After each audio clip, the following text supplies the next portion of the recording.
Ay, thank you po. Good morning. Nandito kami ngayon sa Taggawayan, Quezon, sa bayan ng Taggawayan. Wala lang po, nakaisip lang mamundok. Kami lang ni mag-asawa ni Marlon at kami mag-asawa. Ayan, ang mga service namin. Mag-explore kami, mga hunting ulit tayo ng falls. Ngayon lang ulit tayo makakapaggala. Tapos, pupunta tayo sa Sitio Hibitan, sa Barangay Mapulot, Taggawayan, Quezon.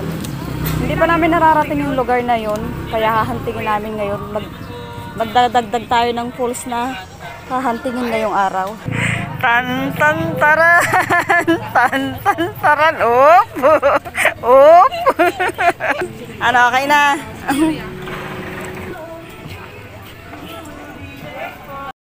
Dalawa pa po. Painit ng sikmura.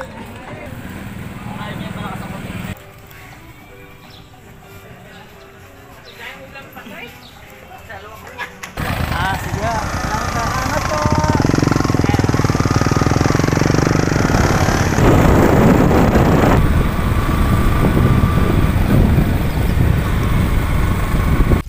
Okay, naglalakad kami ngayon papunta dito sa bahay na ibinigay sa amin ng punong barangay. Kasi bago kami pupunta dito sa aming hinahunting ngayong para puntahan na falls, ay syempre mag-i-inquire ka sa barangay saka maglalagbo ka. Kasi dapat alam nila, saka magpapaalam ka kung pwede. Pwede daw naman, saka malapit lang naman yung pupuntahan namin dito sa barangay Mapulot. Yung Hibitan Falls na aming gustong puntahan. Meron pa sana ditong mas, kasi Maniknik Falls sa puntahan na namin. Hindi kami pwede pupunta dun kasi kumbaga hindi pwede. Saka napuntahan na namin Maniknik. Sila at si Jo. Ganda, no?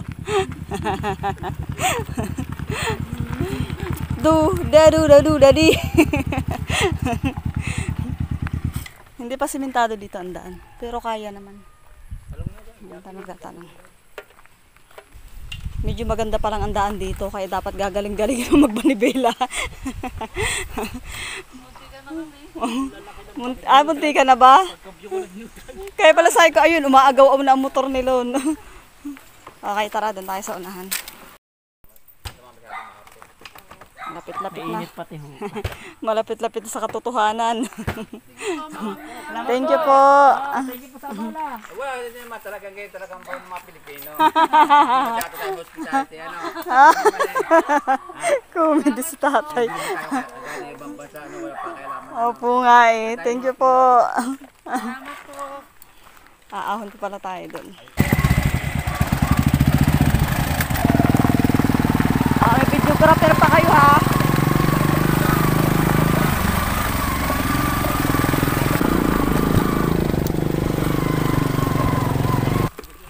Ang daan lang talaga dito mga kagala ay medyo dadaing ka kasi nga babago pa lang dinidevelop or matagal lang develop kaya lang hindi pa ganun may siminto yung daan niya. Pero okay naman, at least nararating ng motor. Carry na natin yan. Tapos sadyang ang paglalakad at hirap ay sadyang kasama na yan. Ayan. Si Ma'am Jacqueline yung iniwanan namin ng aming motor. Mababait naman sila dito. Wala kami makakasama kasi lahat may mga pasok nga pala ngayon. Mga busy ang mga tao. Bali binigyan na lang kami nila ng sketch papunta doon. Umpisahan na natin maglakad. Hindi pa naman talaga namin alam to. Ngayon lang talaga namin pinupuntahan. May nagsasabi dati daw maganda. Ngayon daw hindi daw nila sure kung maganda pa rin. Pero nandito na rin naman tayo. Tutuloy-tuloy natin to. Para ano pat mga explorer tayo. Tara na. Pero hindi man po kayo maliligaw dyan. Basta po narating nyo na yung pangalawang sapat dun sa daan na yun. Ayan. Sa baba po nun. Tinuturo sa amin ng Jacqueline. Safe naman daw dito pumunta mga kagala. Tara.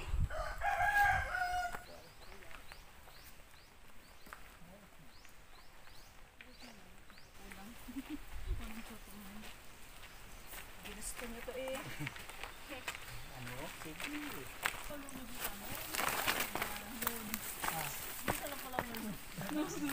Unang sapa. Ang lino ng tubig niya. Kahit maliit lang siya. Siyempre nasa bundok na eh. Kaya lang yung daan niya mahirap. At as in lubak-lubak. Pero Yun talaga ang daan pag mga gusto mong mga hunting ng mga ganitong falls. Matagal na kami hindi nakakapag-falls. Ngayon lang ulit, kaya ngayon lang tayo magdadagdag ng ating lakad sa mga falls. Ah, ito na sinasabing bahay ng lula niya.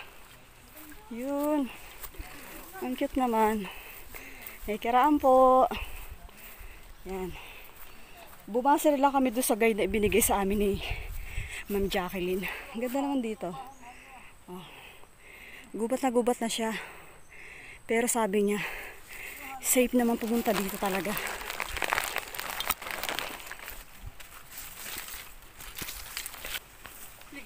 Oh, kaliwa na ba yan? Kala ko puro kanan.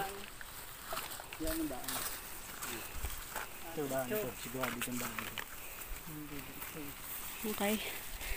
Alam naman natin yung pagbalik pag tayo nakaabot na ng kabadisa ng wala.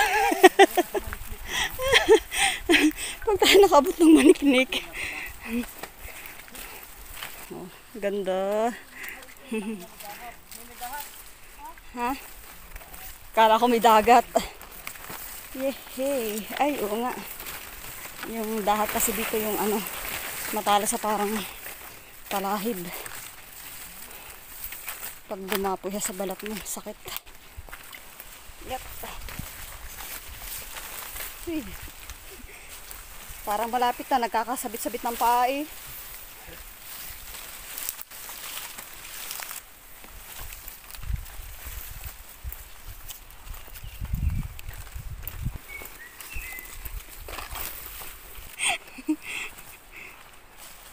May halong clay na yung ano, lupa.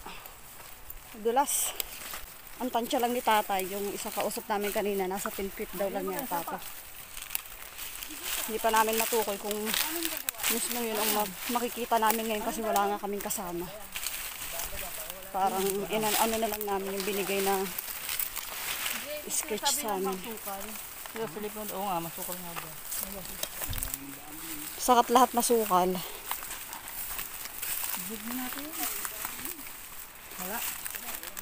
Wala.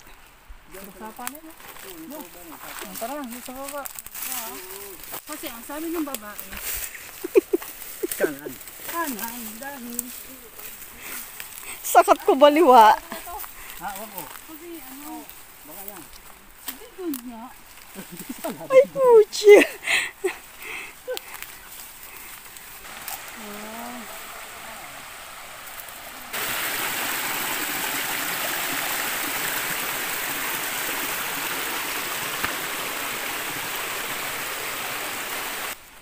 Hindi ko naririnig ang lagas-las eh.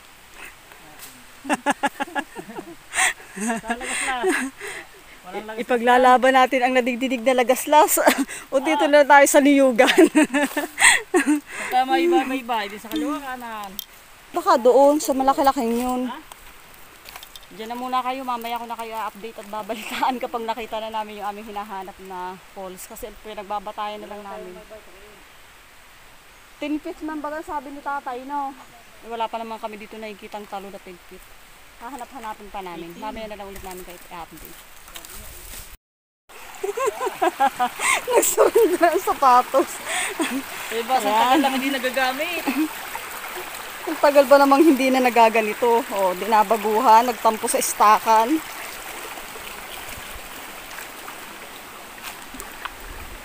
Yun lang. Pucha, nakalusong na. Talaga ingat ka ingat. Eh, baka lalo lang magtihaya. Eh, narating na namin dun parang layon. Ang hirap pag walang kasama, tapos hindi mo naman talaga alam ang pupuntahan. Parang hindi namin makikita yung talagang pupuntahan namin. Pag kami napagod, baka dito na kami nag-stay kung saan dito. Tapos nakapag-unwind pa rin tayo. But-but ng panibagong daan, kay-kay ulit.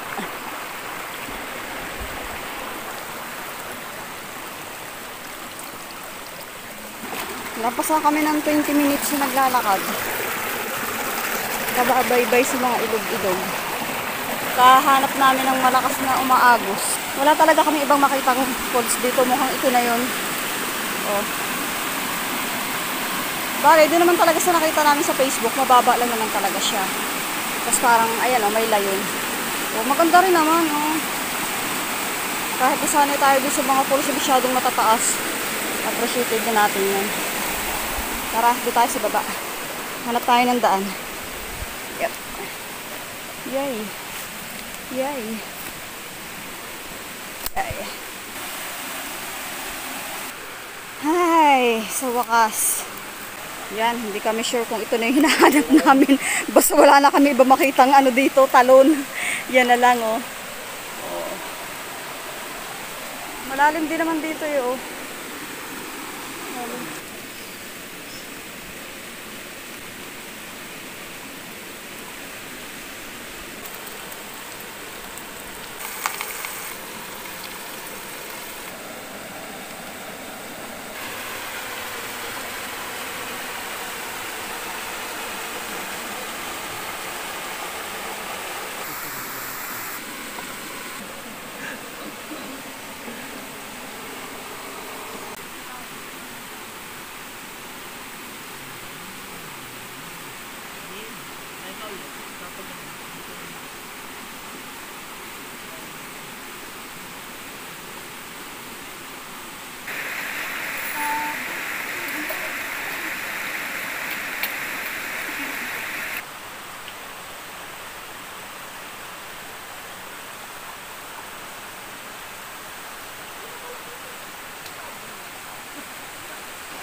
Galak mo ha? Ha? Bakit? Bigyan mo dito. Yun, sa mesa na kaya mo. Sa pagkatihan ko. 1 kilo, oh. 1 kilo. Lalaki na suso namin, oh.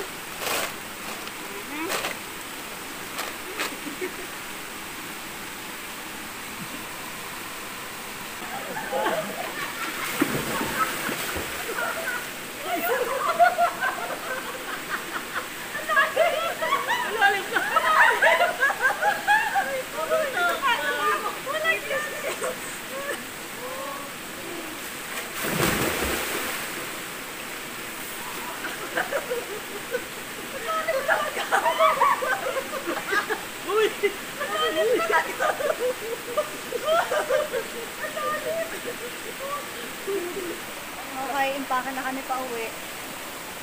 Hindi naman talaga ito yung balak na yung puntahan, yung Habitin Falls dito rin sa Sitio Habitin. Kaya nga lang, wala kaming nakasama na tour guide para magsama sa amin kasi na may pasok. Tapos, sa barangay naman syempre hindi kami nagparamiso bago pumunta dito. Pwede naman pinayagan pa. Kaya lang busy ang mga tao. Kaya wala sa amin sumama. Pero safe naman pumunta dito. Yun nga lang hindi namin alam kung saan mismo yung daan. Kahit itinuro sa amin yung papunta. Kaya lang hindi namin ganun talagang nakuha. Kaya dito kami napunta. Pero at least okay naman dito sa Naligaw Falls. Kasi nawala yung Habitin kasi Habitin kami tuklasin next time na lang. Pag-enjoy din naman kami. Food trip. Ayun, saka kahit paano napagpahinga. O, ayun lang mga kagala. Nabitin po. Thank you sa pagsama niyo sa amin dito sa aming lakad namin. Hindi namin natagpuan kaya napunta kami sa Naligaw Falls. Habitin talaga kami. Habitin kami ngayon sa lakad namin. Pero next time na lang, bawi na lang next time. Hindi pa naman tapos ang ating paglalakad tsaka susunod, aalamin natin yung ibang gusto natin puntahan dito. So siguraduhin natin next time na may mga kasama na tayo para hindi tayo maligaw dito. Sana nag-enjoy din kayo. Salamat po. Dala na rin namin ang aming mga basura. Umpisa na ulit ng pakikipagbuno.